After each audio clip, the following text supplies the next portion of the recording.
বাস স্ট্যান্ডটি দেখলে কারো কাছে পাহাড়ি রাস্তা মনে হতে পারে। পদ্মা সেতু হওয়ার পর দক্ষিণ অঞ্চলের স্থলপথে যোগাযোগের ক্ষেত্রে আমূল পরিবর্তন ঘটে।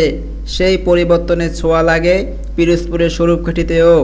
লঞ্চ স্বরূপকাঠিবাসী যোগাযোগের অন্যতম মাধ্যম হলেও পদ্মা সেতু হওয়ার পর উন্নত বাস পরিবহনগুলো আসতে থাকে স্বরূপকাঠিতে।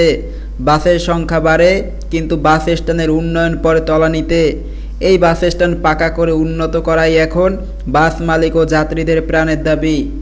যাইতে সমস্যা হচ্ছে, যাত্রী ভোগান্তি হচ্ছে, প্লাস আপনার দেখা গেছে যারা যাত্রী আসতেছে ওপার থেকে বা বিভিন্ন জায়গা থেকে আসতেছে তাদের চলাফেরায় সমস্যা হচ্ছে। রাশেদ হাসান, চ্যানেল এল।